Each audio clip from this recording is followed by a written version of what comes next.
Welcome to Dadville.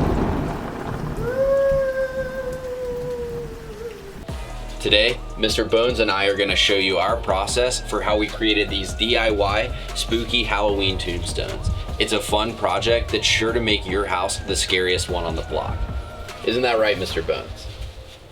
Let's get started. This project started where just about all DIY projects do, at the hardware store. I sent Mr. Bones in to pick up a 4x8 sheet of 2-inch insulation foam. So I've got my 2-inch piece of insulation foam here, and then just some basic tools.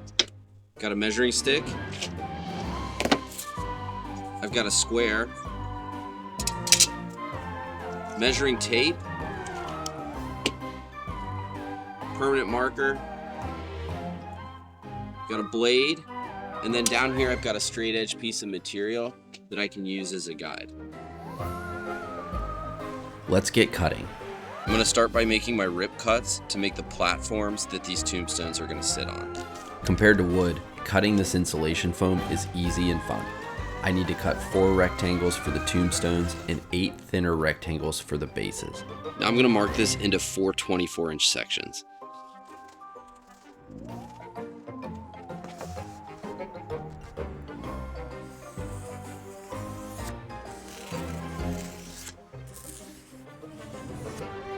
Here's what it looks like when it's all done. I've got 4 tombstones that I'm gonna be able to cut out of this. We're about to see if cutting this material with a knife is as easy as it looked.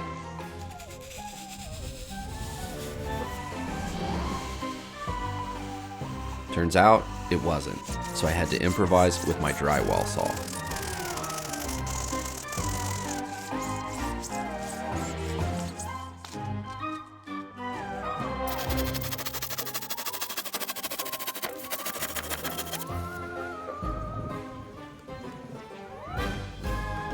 So we've got our tombstone pieces and our platform pieces cut out. And really the winner here was the jab saw. Not only was it the easiest to cut the material with, but if you can see here, it actually gave us the texture that we're looking for. These need to look like old deteriorating stone, and so you don't want a smooth edge when you're cutting these. You want something rough and textured like that. So pretty happy with the result so far. Now that the tombstones are cut, it's time to give them some shape. I marked each rectangle down the center, and I gave everyone in the family options to choose from. I used a variety of circular objects to get the designs we wanted.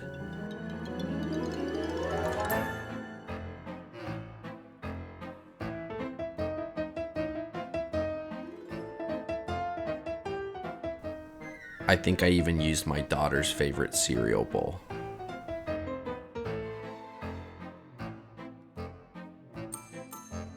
I marked off the sections to lose, and then I was ready to cut these down into some spooky tombstones.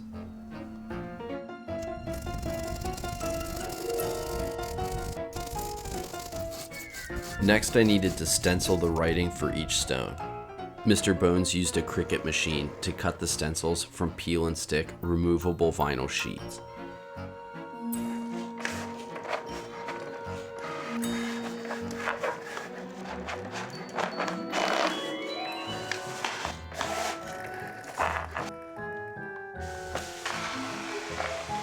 Using the Cricut machine was the easy part.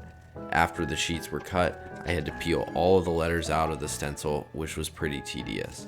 I also wish I didn't use white vinyl so that you could have seen the designs better.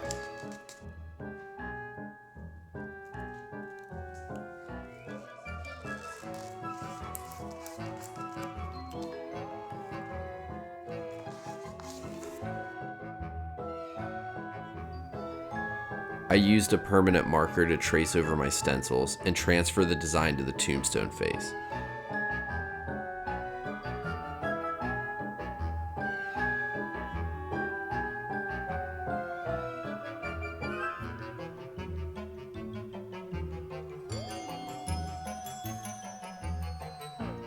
At this point, I'd say it's looking pretty good. I've got the design stenciled onto the tombstone, and now I just need to cut it out. And for that, I'm gonna use this rotary cutting tool. This part was really fun. I've never used one of these rotary cutting tools before, but it was so easy to get the hang of and really maneuverable. The bit would heat up at times and melt the foam a little around it, so I just had to watch for that and scrape it off, but otherwise the process was smooth.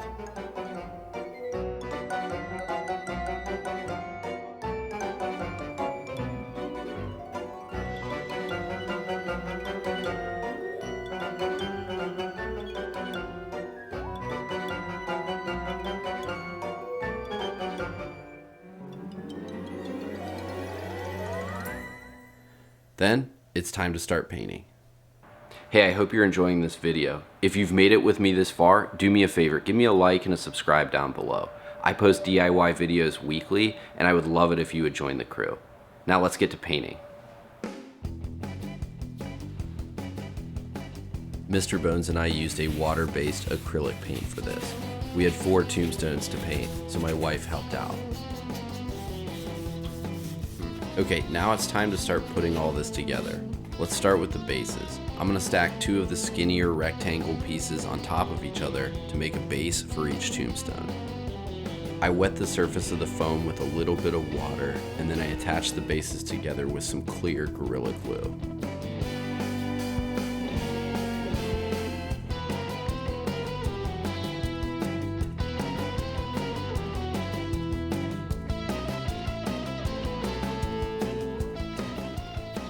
To attach the tombstone, I add some more water to the top of the base and then some more Gorilla Glue to the bottom of the stone and then just stick it on. I'll let this dry for about 24 hours to make sure there's a tight hold.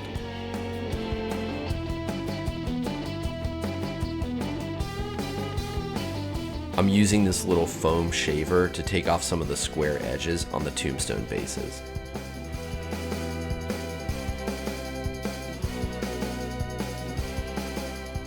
Now that everything's set up, it's time for another round of paint. I'll paint the tombstone bases, the back side of the tombstone, and then just touch up anywhere that I missed from round 1.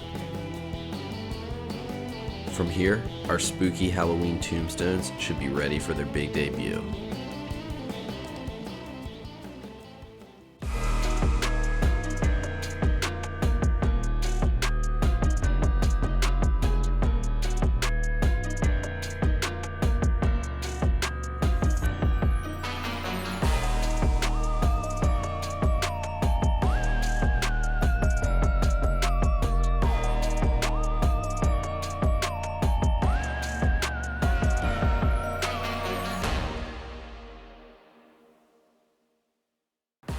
So Mr. Bones and I would like to thank you for watching this video.